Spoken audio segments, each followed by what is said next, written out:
Welcome to Sports Chaplains Connect, a weekly podcast where you'll hear the journey of someone serving in sports ministry. It's insight, wisdom, discernment, and encouragement for serving the men and women of sport. It's time to connect. Here's your host, Bill Houston.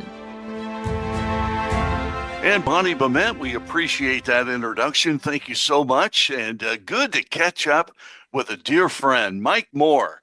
Mike serves with the Houston Dynamo of the MLS, Major League Soccer. And boy, Mike, it is so good to catch up. I have rescheduled this thing with you I don't know how many times, and you've been so flexible, so kind. Man, thanks for being here. Oh, absolutely, Bill. And it was me at least once or twice too. So I guess it's just a sign of busy times these days. But yeah, glad we're able to do it. Looking forward to it. Oh, me too. Well, let's begin, like I usually do with these conversations, just with some background and how you got involved in sports chaplaincy at all. Take us on that journey. Well, I grew up with a love for sports. Played, I wasn't the greatest of athletes, but loved sports growing up and loved following it.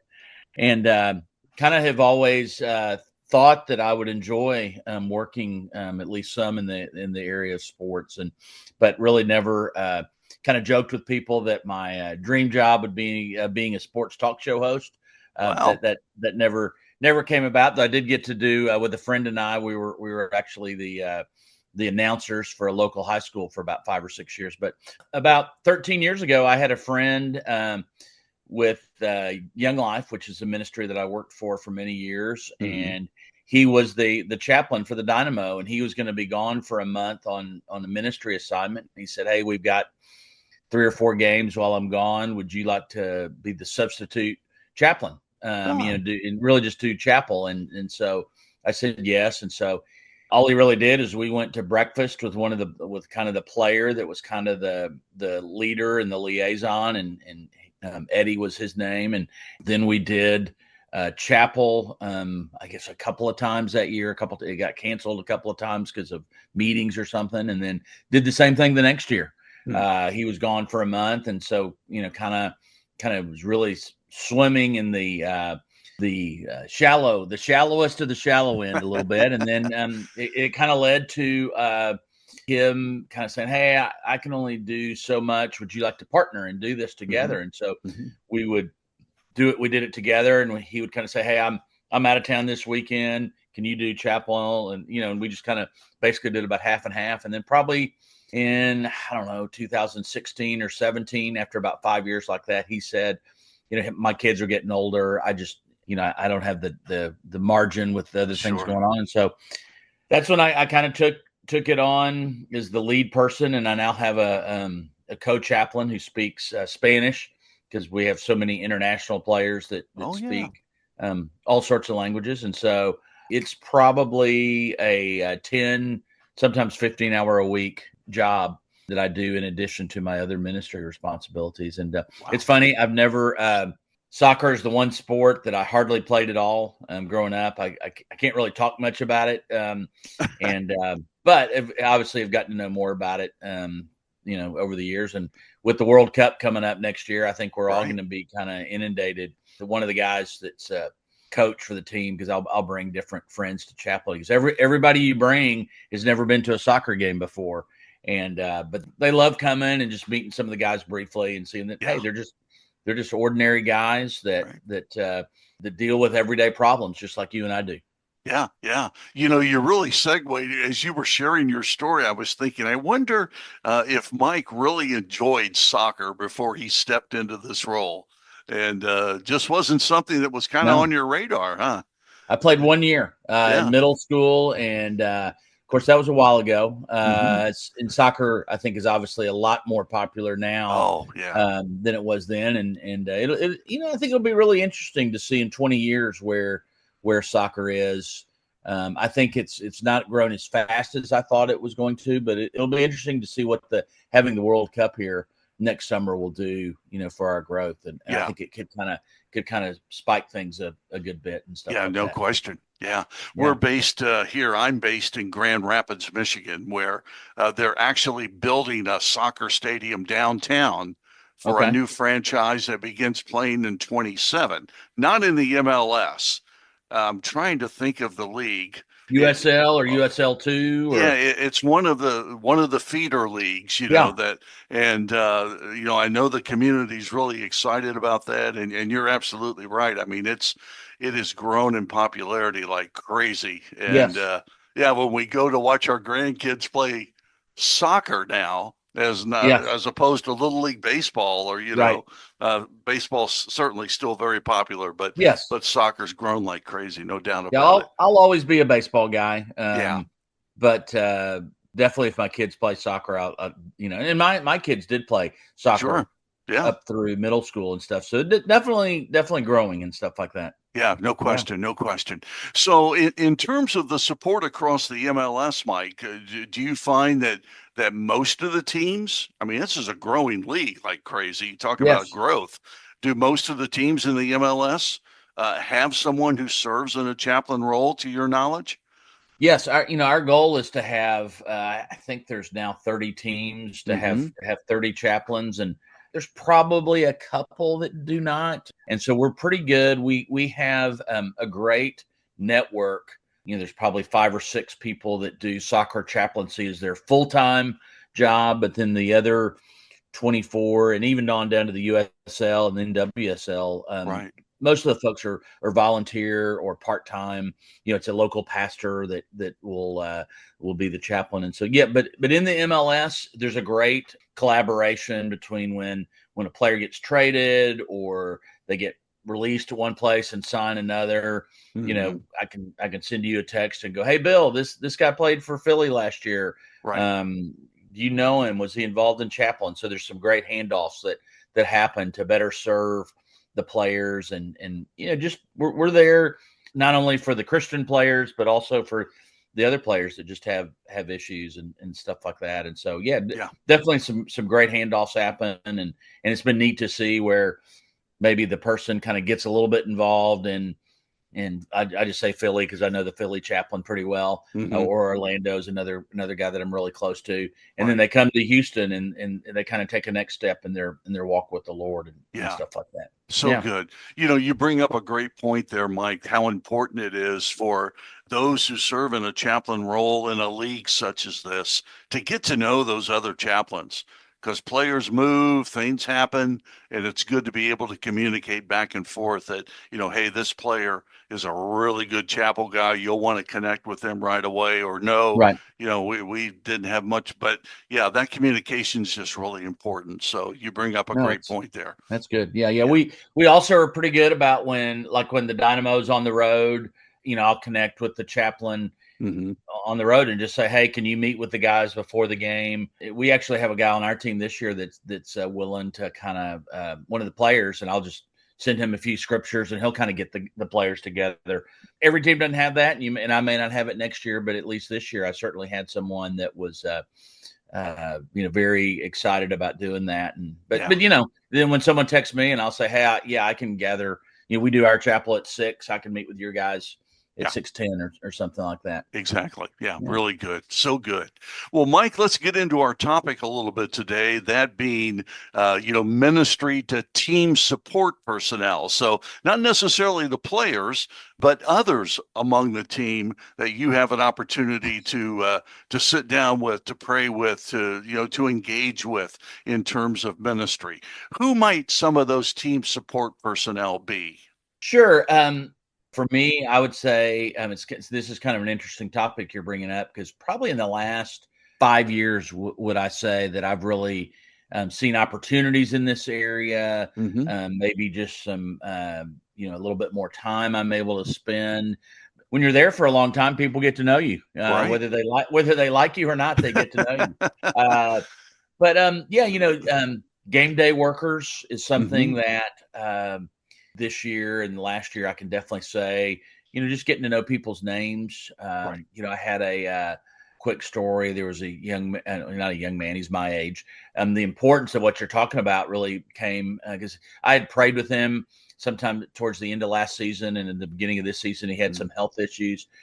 And then I saw him in late May, and actually, I had some friends that came with me to the game with their kids, and I introduced them to him. And just, hey, here's some of my good friends, and then I missed the first game in June, and then I was there the last game in June, and I just said, hey, where's Reginald? And the person said, well, you didn't hear? And I said, no. He goes, well, he had a heart attack and he passed away. Oh no! And and I'll just tell you that he was not one of the players. He's just a game day worker.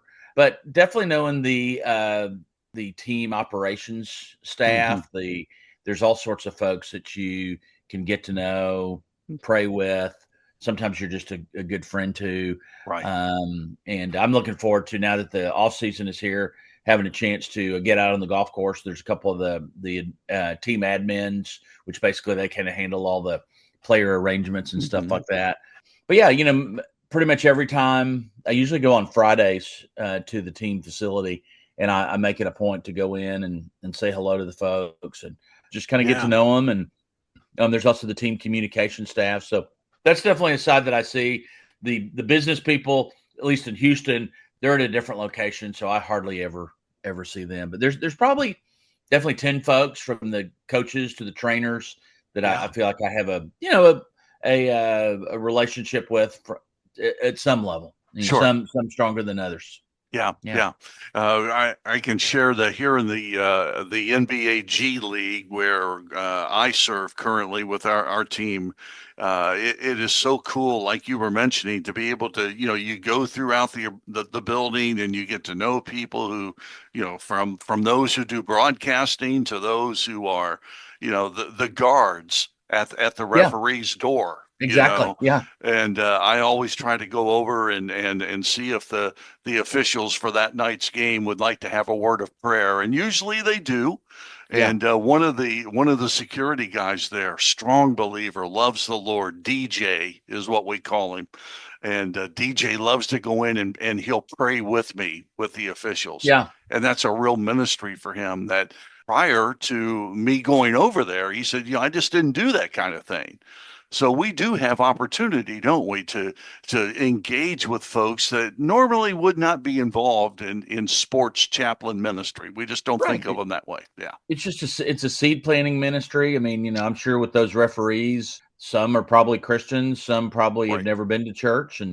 But usually when you ask people for prayer, even if they're not Christians, many folks will say, sure, I'd love for you to pray for me. I mean, what does it hurt? Exactly. We know that it's more than that, but for them, it's like, well, it can't hurt to have you pray for me. Yeah, exactly. Yeah. So when you think about those team support personnel and how you can minister to them effectively, you don't hold a chapel with them, but you do hold a conversation with them, right? And I've learned this lesson a little bit the hard way. The easy thing to do is get their phone number and there was another guy that had like a knee replacement surgery about a year ago, and he's been with the team a long time, game day worker. And I remember talking to him, and he asked me to pray. Hey, I'm having this surgery, and I said, sure, I'll pray for you. And then I realized he was recovering. I said, I don't have a way to communicate with him, but I did get with one of his friends gave me his number, and it was just a way to check in with him, texting wise. And then another way, I have a text group. It's called Friends of the Dynamo, and it's a combination of former players that have retired, maybe a few players that are still playing but on another team. But it's also got it's got the team administrator from a couple of years ago. Okay. And I send them a scripture and a few, very, very brief comments on the scripture. And then it's been interesting. A couple of months ago, just out of the blue, one of them texted me with a prayer request. And so oh, wow. I think it's just another reminder to us, not only in the chaplaincy area, but just in life in general with our neighbors, that the little things you do make a difference. Yes. Saying hello to people when you're on a walk in the neighborhood. Last night I was coming home from a walk, and I had a lady stopped me to tell me that her husband had passed away from cancer in the last couple of weeks. And, she knows what we do Christian wise and stuff like that. But I had the longest conversation I've had with her last night, probably. And we've lived on the same block for 30 years. And that's something. Wow. Yeah. Wow. So just being available. Yeah. A ministry of presence, I think. Sometimes Yes. we think, oh, we didn't say the right things. We didn't. Did I remember the right scripture? I think a lot of times just being there, listening, giving somebody a hug. Taking them. My wife's real big on taking flowers. Not that I don't ever bring flowers, but she's big on that, and that just goes so far. And it's just, I just think it's a huge deal. Yeah, so good. Well, the off season, as you mentioned here, for your club, and so what does that look like for you? How do you spend the off season, and how do you get ready for the next season?